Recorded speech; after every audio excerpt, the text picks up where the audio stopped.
మణిపూర్లో మహిళలను నగ్నంగా ఊరేగించిన మానవ మృగాలను కఠినంగా శిక్షించాలని డిమాండ్ చేస్తూ కర్నూలులో ఏఐఎస్ఎఫ్ ఏఐవైఎఫ్ ఆధ్వర్యంలో విద్యార్థినులు పెద్ద ఎత్తున రాస్తారోకో నిర్వహించారు. బీజేపీ ప్రభుత్వాన్ని బర్తరఫ్ చేసి రాష్ట్రపతి పాలన విధించాలని డిమాండ్ చేశారు. ముందుగా స్థానిక జిల్లా పరిషత్ ఉన్నత పాఠశాల నుండి బస్టాండ్ వరకు పెద్ద ఎత్తున ర్యాలీ ప్రదర్శన నిర్వహించారు. అనంతరం ఏఐఎస్ఎఫ్ నాయకులు మాట్లాడుతూ మణిపూర్లో జరిగిన అమానవీయ సంఘటనపై సుప్రీంకోర్టు జడ్జిలతో విచారణ జరిపి నిందితుల్ని ఉరితీయాలన్నారు. గతంలో ఎన్నడూ లేని విధంగా ప్రధాని నరేంద్ర మోదీ పాలనలో ముస్లిం, క్రిస్టియన్లు, దళిత, గిరిజన వర్గాలకు రక్షణ కరువైందని మండిపడ్డారు.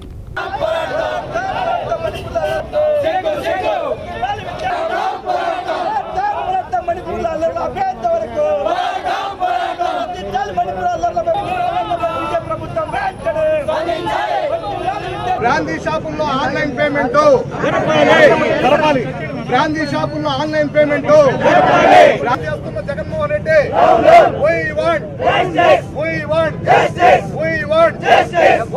జిందాబాద్ భారతీయ జనతా పార్టీ నాయకత్వం నాయకత్వం జిందాబాద్ భారతీయ జనతా పార్టీ జిందాబాద్ భారత బ్రాందీ షాపుల్లో ఆన్లైన్ పేమెంట్ పూర్తిగా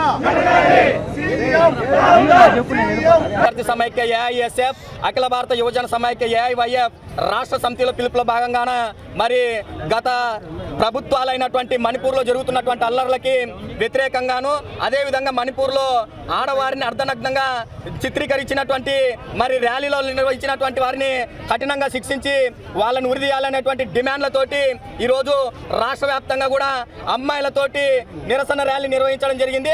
మరి నిరసన ర్యాలీ బాగా ముఖ్య ఉద్దేశం ఒకటే, నిజంగా సిగ్గుమాలినటువంటి ప్రభుత్వం ఏదైనా ఉందా అంటే అది మణిపూర్ బీజేపీ ప్రభుత్వం మాత్రమే. మరి సీఎం అయినటువంటి వ్యక్తి కూడా ఇలాంటివి వందల కొద్ది జరిగాయని చెప్పడం చాలా సిగ్గుచేటైనటువంటి విషయం. ఇప్పటికైనా కానీ ఆ సీఎం వెంటనే వీటన్నిటికీ బాధ్యత వహించి రాజీనామా చేయాలి.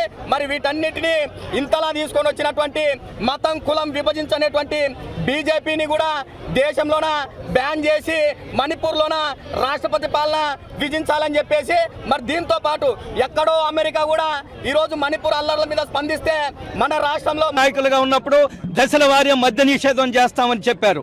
2024 ఎన్నికల్లో పూర్తి మద్య నిషేధం చేయకుండా నేను ఎన్నికలకు రానని చెప్పారు ముఖ్యమంత్రి గారు. ముఖ్యమంత్రి గారు ఆ మాట కట్టుబడి ఉన్నారా అని నేను ప్రశ్నిస్తున్నాను.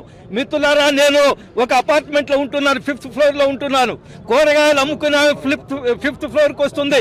నిన్నటి రోజున నా వైఫ్ 120 రూపాయలకు కూరగాయలు అమ్మి ఆమె డబ్బులు అడిగితే నా వైఫ్ దగ్గర చిల్లర లేదని చెప్పింది. నేను ఇంట్లో ఉన్నాను. ఆమె పెద్దగా నాతో మాట్లాడింది, అయ్యా నా దగ్గర డిజిటల్ పేమెంట్ ఉంది, మీ ఫోన్లో డబ్బులు ఉంటాయేమని. టక్కన యూపీఐ తీసేసి ఆమె 120 రూపాయలు పేమెంట్ చేసుకున్నది. గంగిరెద్దుల వాళ్ళు యూపీఐ పేమెంట్ చేస్తున్నారు, టీ బంకుల వాళ్ళు యూపీఐ పేమెంట్ డిజిటల్ పేమెంట్ చేస్తున్నారు. కానీ బ్రాందీ షాపుల్లో నడవడానికి కారణం ఏంటంటే ఈ డబ్బులన్నీ ఎక్కడికి పోతున్నాయో అర్థం కాని పరిస్థితి. ఆ ఆన్లైన్ పేమెంట్లు అయితే లెక్కలు వస్తాయి, బయటకు తీస్తారు అని భయపడి ప్రభుత్వం ఆన్లైన్ పేమెంట్లు చేయడం లేదు. రకరకాల బ్రాండ్లు వచ్చాయి.